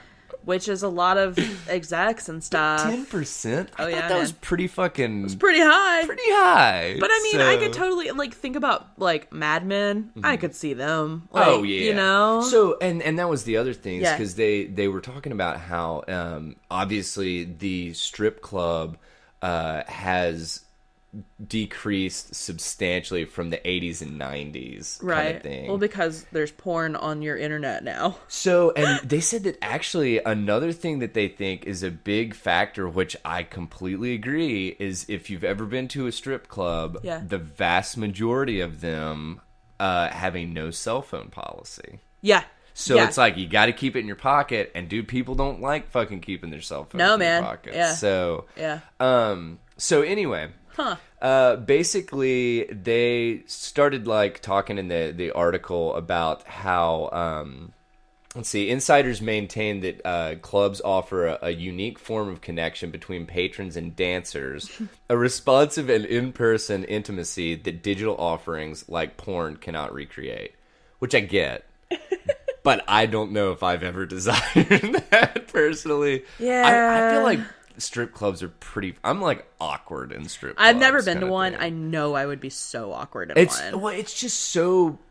I don't weird. like, I'm not above it. It's just not my thing, because I know it would make me feel awkward. Yeah. And I mean, like, I've only been like a handful of times. Yeah. And most of the time it was like at the end of the night when you're like leaving a bar and somebody's like, let's go see some titties. Let's go see some titties. I've heard many a guy friend of mine say that. Yeah.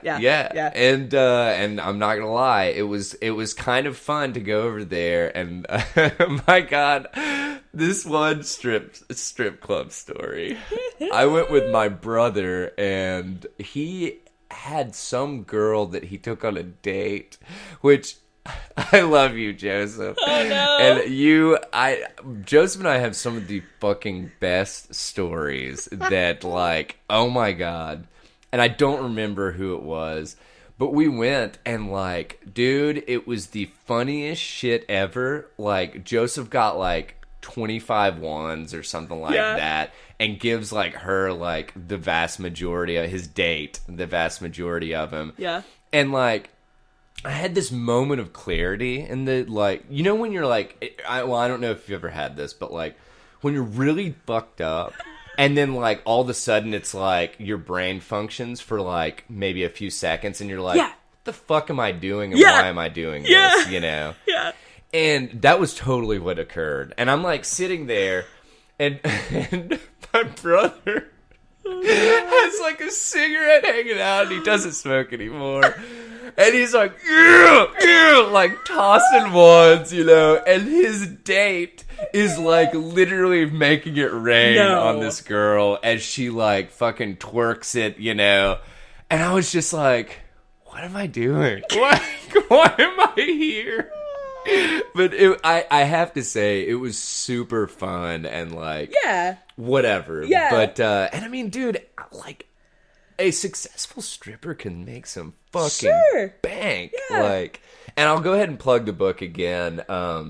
For anybody that wants to check into like female empowerment and stuff, which I thought it was an incredibly cool perspective. The book is by Ariel Levy, and it's called Female Chauvinist Pigs. And that's on my list. Yeah, dude. I was actually really entertained and like informed by it, kind of thing. Yeah. But plus, I actually knew, and I probably already said this, but I actually knew the cousin of the author. That's cool. And so she actually told me, Rachel told me about her cousin's book, and I was like, dude, I gotta fucking check this out. Oh, it's got a mudflap trucker girl on the cover. Yeah, dude. I had a good friend of mine get at the time, good friend, get a tattoo of that because she had her papa was a truck driver. Oh, nice. Yeah. That's awesome. The day I got my music note tattoo when I was 19. Rock and roll, dude. But it's That's just fun. just a little story about strip clubs. So moving into kind of how tech has kind of been in not enveloped but embraced by the porn / stripper, you know, gentleman club, whatever industry. In 2016, San Francisco's Gold Club actually partnered with a company called Vixen VR, and they wanted to create a virtual strip club experience. And they didn't want to do it so that it's like you put on this, this headset and then you see like a dancer or whatever dancing in front of you. But they wanted to do something that would record the entirety of the space around you and allow the user to actually move around within it, kind of thing, and experience virtual girls, kind of thing. Which I don't know, man. I think it's really fascinating. I don't think that I'm obviously a target market for this. So, whatever. More power to you, Vixen VR. Sure. But yeah, man, it's just, it's some really, I don't know. It's just, it's a fascinating take on all this stuff. Yeah. But, so they interviewed this guy, Andreas, and I'm probably going to mispronounce the shit out of this last name, but I believe it's Ronopoulos. And he works at Naughty America, and Naughty America. I love it. That's the other thing is some of the like Vixen VR, Naughty America. I love it.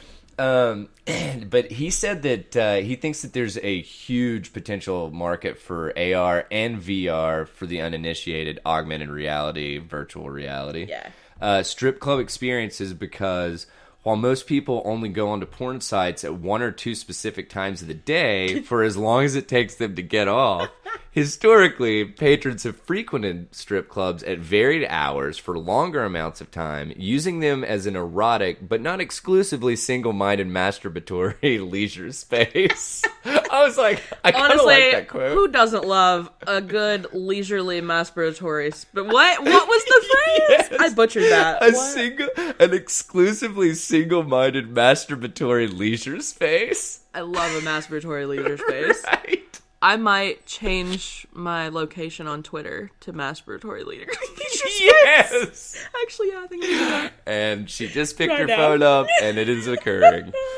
So Ronopoulos believes that AR and VR porn experiences could become modern-day gentlemen's magazines, something people log into and experience casually while they're at home, perhaps doing other things as well, which, of course, could provide further opportunities for companies like Naughty America to monetize that theoretically less constrained and longer engagement. Something else that they were actually talking about in this article that I thought was kind of, I don't know, it makes sense that it would also contribute to the decline of people going to gentlemen's clubs, but like cam girl sites. Oh yeah. So that it's like, okay, you've got the anonymity of being behind a screen, like we were talking about earlier, and it's like, whatever, type in "show me your tits," you know, and it's like she shows you her tits, and it's like, oh my god, I did it! It only took a $5 donation or whatever. Put on your robe and wizard hat. I put on my robe and wizard hat. Yes. Do you know that? No. Put on your robe and wizard hat. It's something making fun of. I don't even know, like making fun of D&D or something. I don't remember the context, but I think about it all the time. Yeah, that's amazing. But that kind of makes sense though, because it's that it still feeds that whatever thing that people will go for this. I don't know, this realistic experience and like real time feedback kind of thing, you know. But yeah, so this is the thing that I fucking loved about this, because you know what, man, my grandmother always said there's nothing new under the sun. And so if you don't think that like this shit has been going on for a lot longer than probably whatever, you know, yes, the tech is there, but you know, back in the olden days, it was probably like somebody put a fucking cardboard box on their head to like look through to give them, you know, some kind of augmented reality. But anyway, so there was one club in Las Vegas, the Legend Room. They've actually experimented with a Bitcoin payment system, complete with QR codes printed onto dancers that patrons can scan to tip them.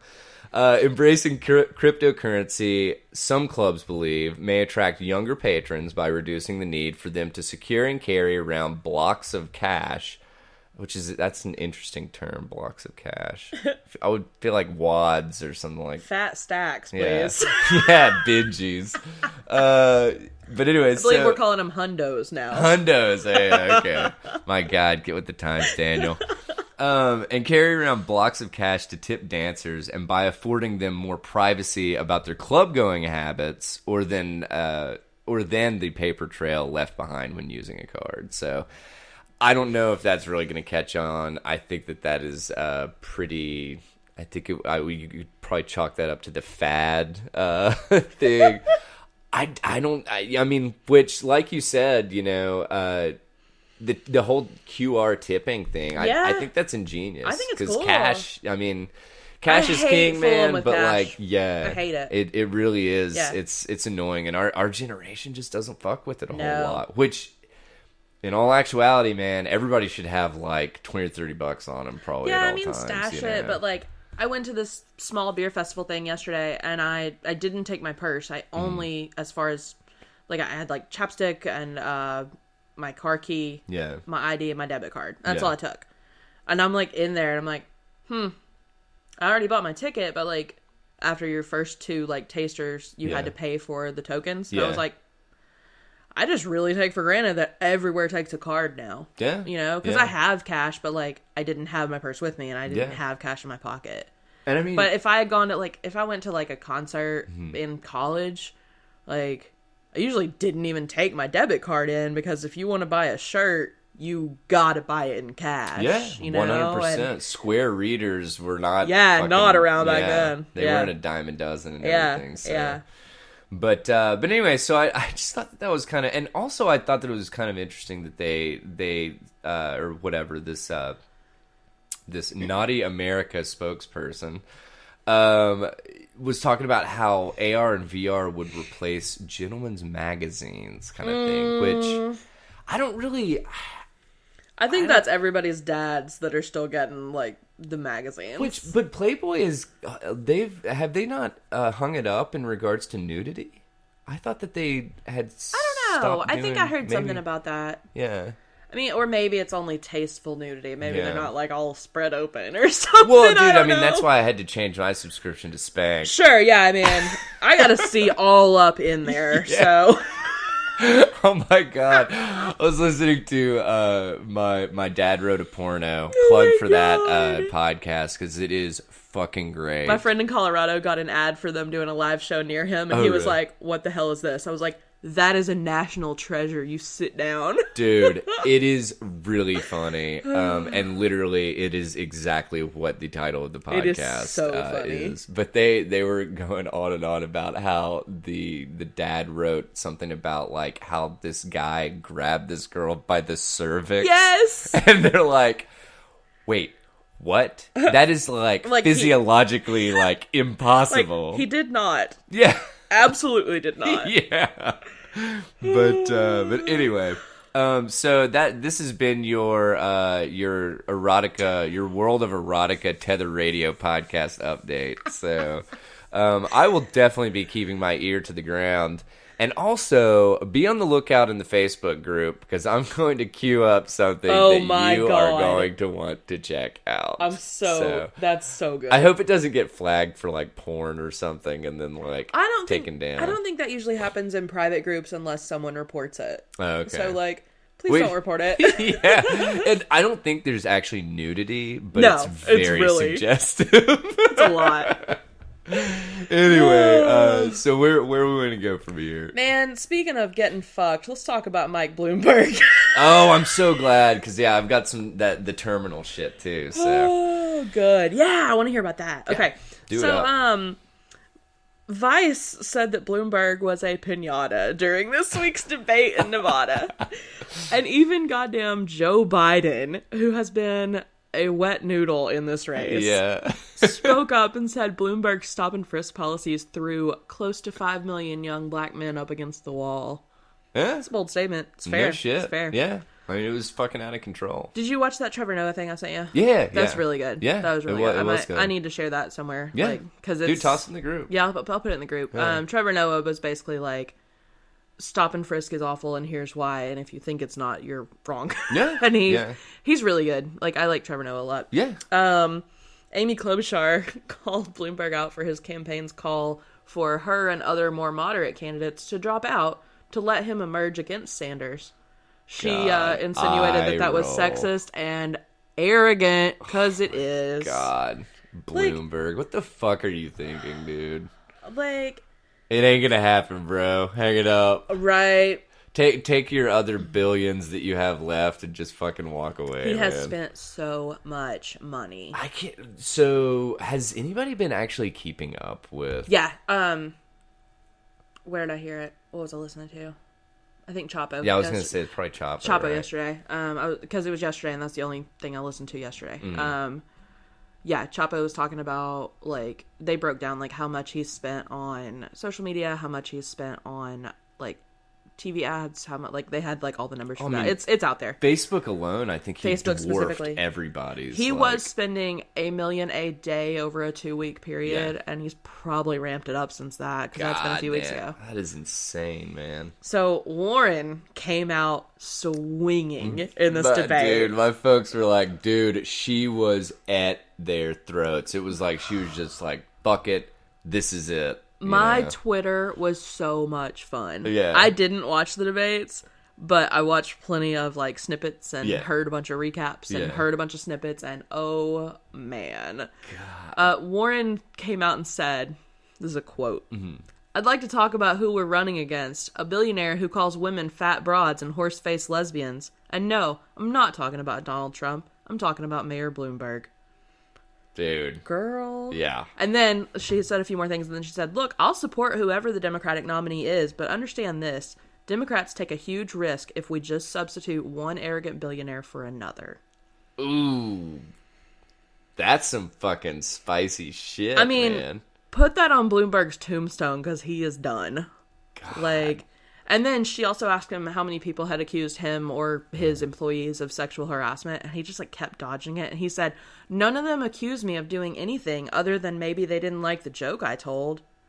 And if that was supposed to be a Oh, joke, God. it fell flat. No Like, shit. what? So How is he polling? I don't know. You know? I've been kind of ignoring the polls because Yeah. I they're mean, all dude, over they're the really- place, yeah. and yeah. Yeah. This But I article- mean, so it's basically Mayor Pete, Bernie, and him. Are those kind of the top three? Klobuchar's doing pretty well a Oh, lot of really? places. Biden and Warren just aren't doing great, Mm-hmm. and I don't know. It's just kind of like they said that Bernie won the debate or the caucus in Nevada. They came out with that at like 8:00 Eastern time last night, Yeah. and as we've been recording this, I just got an update saying they've still not announced who's in second. Like, Oh, so it was just fucking landslide. maybe. I don't know. I don't know what it means. I don't know what it means. I don't know what anything means. This whole What campaign is nuts. It really Everything is, about it's dude. nuts. Yeah. I keep reading shit like Elizabeth Warren just went for everybody, and at one point she said like Pete's plan is just garbage and it's basically just a PowerPoint. And she was like, and Amy's plan's even worse. It's just a post-it that says like insert plan here. Oh God. And I swear to God, I thought this was a joke when I heard it, but it was a quote.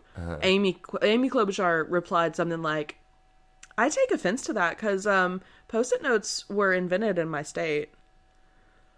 No one cares. You just got What? roasted, and you need to acknowledge the roast and not the joke part of it. Dude, and everybody knows that Romeo and Michelle fucking invented post-it notes. What? You've never seen You that, know have you? I've never seen Okay. it. I know of it, but Plug for Romeo and Michelle's high school reunion. That's it's awesome. actually pretty fucking funny. I've heard good Anyway, things about it. Yeah. An article from Slate said, there were so many good takes. An article from Slate said, Warren pretty much laid Michael... She pretty much laid Michael Bloomberg out on the stage and then ran a truck back and forth over him while the crowd cheered like it was a Monster Jam rally. Dude, Yeah. that is incredible. Yeah. Oh, it got so much. Like, it was... Oh my God. And of the 2-hour debate, he only spoke for 13 minutes. Oh, wow. Which is less dude. than any other candidate. No and shit. I think that rules because everybody was talking about this was going to be the Bloomberg show now that this was his first debate and he'd Yeah. finally be out there. And he was just wimpy. So, put on your tinfoil hat. Uh-huh. But that might have been a strategy. 'Cause I don't know. He might just not be a fucking good, like, public figure kind of thing. And, like, whatever decent debater. So it's like, fucking, whoop, you know. Yeah, I don't know. It's not a but- good look. I mean, I'm not arguing that point. But this is the opposite. Throw him on there for speaking for 30 minutes and it be a worse look. Oh, You know what I'm saying? yeah. So yeah. it's almost like damage control. kind of Maybe. shit. And then his Maybe, team had all these weird comments that they gave people about how he's new to the debates, so of course he didn't do as well as the other candidates. I'm like, that's not a very good defense, guys. Like, what? I mean, like, dude, if you're not as good as the other candidates, get good. Right. That's not an excuse. Then I found this article this week, and I don't know why the fuck I read this article, but it made me mad, so I'm going to quote a bunch of shit from it. All right, do it. This is from BBC, who actually has better coverage of our politics. Dude, yeah. Sure. U.S. election 2020. Meet the voters behind Bloomberg surge. Why did I click that? Because I'm like, well, who is this? I Like, want to know these voters. okay, here's a few quotes.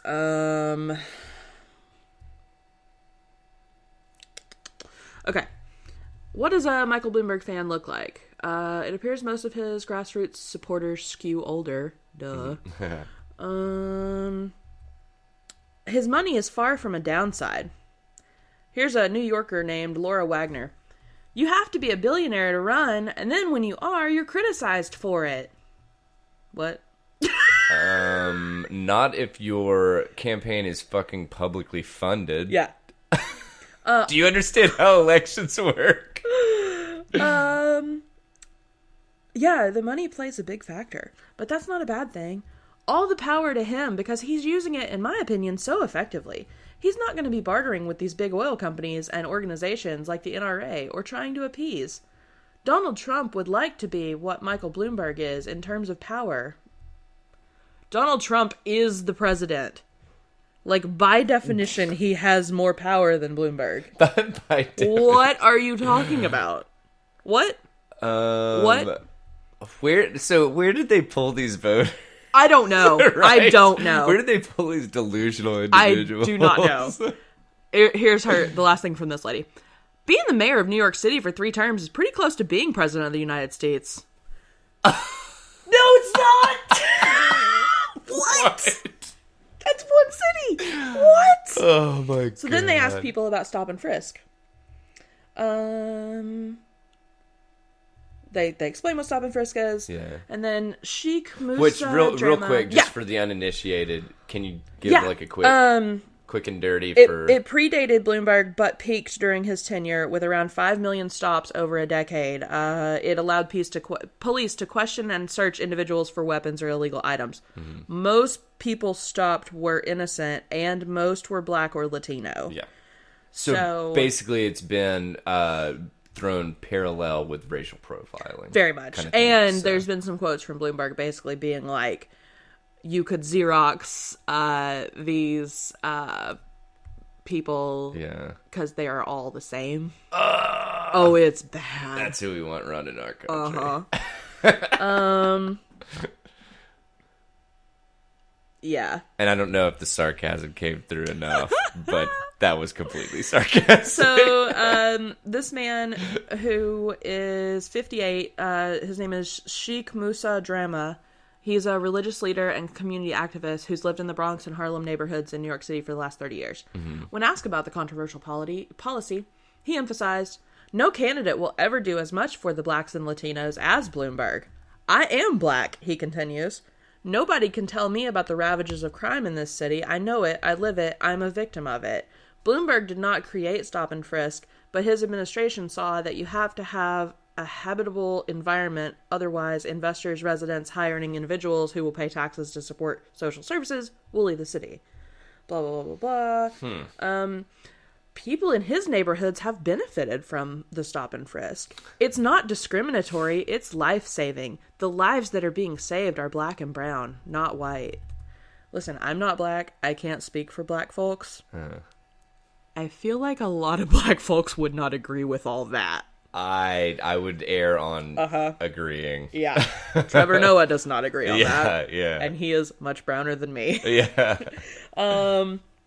Then they talked to a 49-year-old lady from Maryland who said, it'll take another New Yorker to beat Trump. Why? What? Jeez. She says he's a successful businessman and a successful mayor, so he's proven himself, and he's put his money where his mouth is. When I started listening to his ads and what he had to say about building the community and what his plan was to do for the United States, he's everything Trump isn't. And to me, that's the bottom line. America is looking for a savior right now. Trump from the beginning has split the nation and has dredged up old wounds. My family and other African-American families are vested in this, in seeing the country coming together, and I think Mike Bloomberg is doing the exact opposite of what Trump is doing. Where did you get these people? Oh my god. Also, like, there's people that are like, I don't really think the sexism remarks are true at all. Like, I don't think he's trying to hold down the minorities. I think he's done the opposite. I feel like these are unsubstantiated remarks at the least. It's just, and at the most, very inaccurate. So. And then there's one last woman. The fact that he's been both a Republican and Democrat is something that I really like. His views are moderate and more in line with the majority of the country. Ugh, man. Yeah. I just don't, I don't know. I hate it. I don't know. Except I know that, Mike, you're not getting my vote, bro. So, I'm so sorry. Well, he is also, on to another story about him, he's paying hundreds of people up to $2,500 a month to praise him on social media. And that went well, right? Went pretty well. 2 days after that story, where he was hiring more than 500 deputy digital organizers to work up to 30 hours a week and promote his talking points to online friends and phone contact lists. And they're providing them with, like, content to copy and paste. Yeah. 2 days later, another story comes out from Business Insider. Mike Bloomberg's social media strategy is under fire as Twitter suspends 70 pro-Bloomberg accounts for platform manipulation. Oh my god. Twitter spokesman told Business Insider that the accounts had violated the social media company's policies around platform manipulation because of the identical nature of the posts. The post's copy and paste nature violated Twitter's platform manipulation and spam policy, which was created in response to the Russian meddling in the 2016 election. And, like, they, like, called out specifically what it violated. And one of those was coordinating with or compensating others to engage in artificial engagement or amplification. I mean, duh, right? I mean, like, that's the whole... Also, how is this gonna be any good? Yeah. I did hear a quote of his pulled on Chapo. Like, they played the voice of him talking. Yeah. Where he was saying, these young people, they hear about democratic socialism and they think, well, democratic, well, that's good. Socialism, that must have to do with social media, so that's good. Fuck off. Oh my god, that is just... Like, fuck off. Yeah. Ugh. I can't. Like... I mean... Okay, so there's no way that, like... I mean, if there are people out there that are making that association, it has to be a fraction of a percent. No one's thinking that. Right. This is some old asshole just talking shit about millennials. Yeah. Guess who's out here voting? A whole bunch of millennials. Yeah. Because we are between the ages of 22 and 38. Yeah. Like... We can all vote. You can fuck right out of town, Bloomberg. There's a Bloomberg sign down the street from me, and I was thinking yesterday, I was like, I could go get it. I could go take it. Yeah. The only reason I didn't is because it's on a really awkward hill, and it's not a good place to pull your car. You can't pull your car over, you'd have to stop in the road. Yeah. And then it'd be awkward to get out and get it. Plus, that's I thought this through. That's theft, isn't it? I mean, I'm not really worried about that. Yeah. I didn't do it. I just thought it through. Yeah, yeah. See, what you need to do is somebody needs to go steal that sign. Then you don't know who did it, but you definitely are inciting. That's the only presidential sign that I've seen. Really? The only one that I've seen so far. Have you seen any? I don't think so. And normally our neighborhood, like, people are pretty fucking outspoken. Maybe because it's still early. Yeah, but I would say come probably this summer. Yeah. Maybe they'll probably start putting shit out. But yeah. Well, by then it'll be the nominee. Oh, right? That's a good point. Yeah, I didn't even think about that. When do they decide the nominee? So I guess that's not really written in stone. No, kind of depends on how quick people drop out. I want to say in like July, maybe. I don't know, but I could be wrong. I don't know. I don't know if there's a set. When is the candidate like Democratic nomination? I don't know. Required. I'll tell you what. Well, do you have anything else to? Wait. Okay. When do they choose Democratic candidate? Yes. February 3rd to June 6th. Okay, so I guess that's the end of all the primaries. Got you. I would guess because so February 3rd was definitely the first. Too late. So get your signs out if you want to. If you want to plug anybody, get your signs out there. Okay, sorry. No, I think that's everything I've got on Bloomberg for the moment. Yeah, no shit. Let's check Twitter in like 10 minutes. Oh God.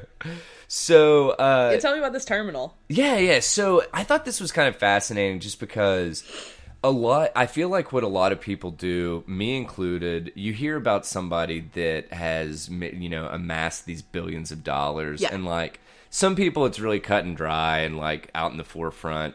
Mark Zuckerberg, for instance. Yeah. Everybody fucking knows it's Facebook. Elon Musk, probably fucking like PayPal and like whatever, Tesla, kind of shit.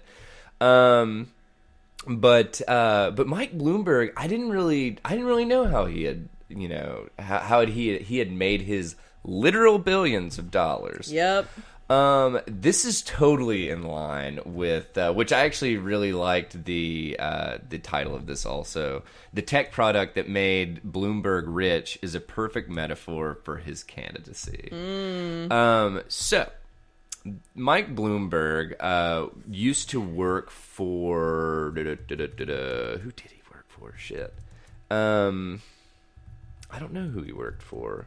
Because he basically... Let's see, he got a $10 million severance package from the investment bank where he worked. I don't know. I should have looked that up, but I don't know what... I mean, we don't know a ton... I don't know a ton of investment banks, like... I don't either. Off the top of my head. Yeah, I don't either. Again, my millions, they're offshore. Yeah, so, exactly. We've taken care. Yeah, we've crossed our T's and dotted our I's. But anyway, so he got a $10 million severance package from an investment bank that he worked. Then he used that to found his current company, Bloomberg LP, and he started selling these terminals that were used for basically a very, very large portion of the finance industry implements the usage of the Bloomberg terminal. Okay. And this was developed, I believe, in the 80s. And that's when he basically developed this thing kind of before the internet existed, or at least before the internet as we know it existed. Yeah. And so he basically created this machine that allowed bankers, traders, analysts, and other finance professionals to connect to a portal of information about the financial industry. And that included industry reports, trading records, news, company information, and whatever else traders need to do their thing. So basically he created this device that would allow almost like an intranet between the devices so that people could talk about like stocks and shit, Yep. And which is like, okay, this is making more and more sense the more that we dive into this story or whatever. But so he basically throughout the 80s and 90s and aughts, he became the market leader in 2011 as this device, the Bloomberg terminal, accounted for 75% of this man's $10 billion. That's how he made it. So we're talking $7.5 million using this Bloomberg terminal stuff. And this shit is still employed to this day. Kind of thing. And let me see what other notes I had. So I got on the Bloomberg terminal like website to like check out whatever getting one kind of thing. Oh, you're on a list now. And, yeah, I know, right? So I'm probably gonna start getting Bloomberg calls, and it's like, hey, do you know I'm running for president? Anyway, so wait, you've seen Bad Santa, right? Yeah, totally. For some reason, because Bloomberg is 5'4", yeah, I really wanted you to be like, I'm 3 foot fucking tall. Yeah. God, oh, that actor is fucking He's hilarious. So good. Yeah. Oh my god. He's like, yeah, because he was talking about dragging him out. And he's like, I'm 3 foot tall, motherfucker. How am I supposed to drag your ass out of here? That's Bloomberg. God, yeah. Another reason we can't have Bloomberg as president. Yeah. It's too short. It's too You short. can't see over the podium, dude. Oh my god, do you think they have him standing on something behind him? Phone books. Lots of New York phone books. No one's using phone books for anything else. Yeah. Might as well use them to prop Bloomberg up. Oh my god. But so the little blurb for the Bloomberg terminal, it was the Bloomberg terminal brings together real-time data on every market, breaking news, in-depth research, powerful analytics, communication tools, and world-class executive capabilities in one fully integrated solution. Mm-hmm. So it is literally if you work in the finance industry, you have probably fucking at least seen or been introduced to one of these things. Man, yeah. Which is pretty fucking wild. I mean, this is, like I said, before the internet developed into what it is today. Oh, yeah. Now they basically have, like, a Bloomberg terminal, like, PC program kind of thing that you can run, kind of, you know, but you're still buying it. Oh, yeah. You're still fucking buying it, Yeah. man. And so, to give an example of how it was used, you could literally type in equity and a company's name, and then search results for that company's stock price would come back and basically give you information, you know, kind of a quick blurb on that. Yeah. So whatever, if you saw trends and stuff, you know, Yeah. I'm not a fucking, like, financial genius. If I was, I probably wouldn't be doing this podcast. Hey! I'm kidding. I'd still be doing the podcast. Yeah. We just have better advertising. But anyway, and then in addition to, like, actually using it for finance stuff, you could literally put in the word dine and it would get restaurant recommendations for, like, your area. So I mean, this thing is like fucking Yelp, and it's like Google News, and it's like all in one. Yeah. So yeah.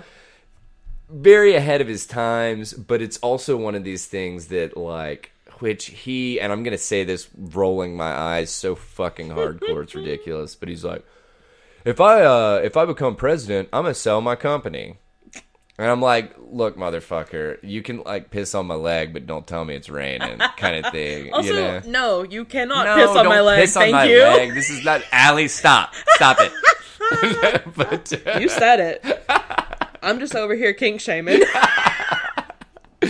Oh my god, but no, I mean, it's one of these things that, dude, financial shit is so complicated at this point that people can hide, for instance, fucking Jeffrey Epstein's, you know, millions, and just have it shuffled around and fucking, you know, and then it somehow makes it back into the fucking person's hand. Well, not his hands, but well, yeah. By the way, Jeffrey Epstein did not kill himself. just throwing that out there. Yeah. So anyway, I thought that was kind of interesting, and then I wanted to read this one paragraph because. In addition to, like, all of this stuff, like stock information, dining recommendations, all this stuff, they have chat rooms and stuff like that is literally just people in the financial industry. So they said, in addition to helping financial sector workers, well, work, it also has a social networking component. There are profile pages of people within the industry, which Vox reports are a go-to for looking up, quote, hot salespeople. There are also chat rooms, some anonymous, which can be, quote, cesspools of brodom misogyny. So, I mean, dude, it's... Man. Yep. Like, you know what? You play in mud, you get it on you. And it's kind of one of those things that, like...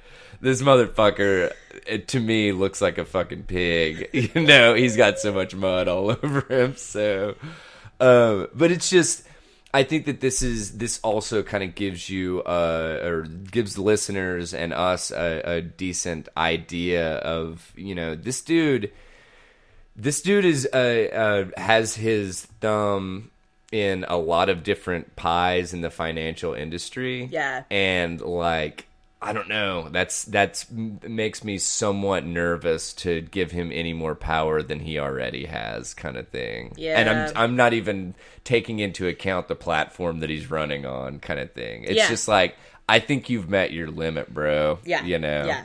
Yeah. Take your billions and fuck off. But anyway, I thought that was kind of interesting about the Bloomberg terminal stuff, because that's pretty neat. Yeah, I just didn't realize that. Well, I wanted to check out where he had actually made his millions or billions. So. Yeah, when you told me you might look into that, I was like, it's probably gonna be real boring, but okay. But that's pretty cool. But it's. I mean, it's. I mean, it is. Well, Truth but be it's not told, as boring, it's as boring, like but... he became a financial advisor. Yeah, like, that's yeah, way. yeah. There's nothing to that. Yeah, like, exactly. Yeah. It's like, oh, he didn't fucking bet on the right stock. Yeah. Kind of thing. Oh, he invested in Facebook when it was pennies on the dollar. You know? But anywho, so I think we're probably ready to wrap. Yeah, I think we're good. Cool? I think we're good. All right. Oh, one last thing though. I went to pull up some article earlier, and like on the sidebar on New York Post, they found this just happened this morning. Yeah. They found a body hanging from a tree in Central Park. Apparent suicide Sunday morning. They weren't sure how long it had been there. Not much details at all yet. Yeah, but like, that's bizarre. Yeah, very. Man, that kind of very reminds public, me of huh? that kind of reminds me of the oh my God, who was that piece of shit YouTuber? Logan Paul. Yeah, that stuff, that like forest or whatever, Yeah. the people like whatever. Yeah, man, that's fucking dark. That sucks. The news is dark lately. It really is, man. We Been try talking to to some pull people like about lighter that. stuff. Yeah, this episode wasn't so bad. I mean, No. we got into that suicide, but like Yeah. we had stuff to discuss. But yeah, like God, last episode, last week was rough. We needed a little bit of levity. Yeah, like I hate to say it, but you guys might be relieved we talk so much politics this time. Yeah, I know, seriously. But like we always say, week after week, we totally would love recommendations, suggestions, feedback, criticism, anything. Just shoot it our way. And if you're wondering where to shoot that, put it in your t-shirt gun and toss it our way via tetherradio@gmail.com. That is tetherradio@gmail.com. We are on Twitter at tether_radio. Totally repping our buddy Jack Dorsey. Yo, bro, get a new beanie and get some beard oil. All right. You have enough money to get some beard oil. Seriously. We're on Instagram also at tether_radio. And we are on Zuckerberg's Facebook. His Tether sweaty Radio. armpit Oh, Facebook. yeah. His sweaty armpity Facebook. So, and we also have the ever-growing group of Tether Radio After Dark on Facebook. So, And keep the an eye out. newsletter. And the newsletter, yeah. Sign up for the newsletter. Allie has been fucking killing it lately with the newsletter. It's got all of our show notes in one spot, in addition to some little fun bits that she sprinkles on top. Yeah, it's fun. So, it's tetherradio.substack.com, and it's free. Rock and roll. And also, if you want to check it out on our Twitter stuff, it's pinned on there. It's pinned on Twitter. So. Yep. So yeah, sign up for it, man. We don't want you guys missing out.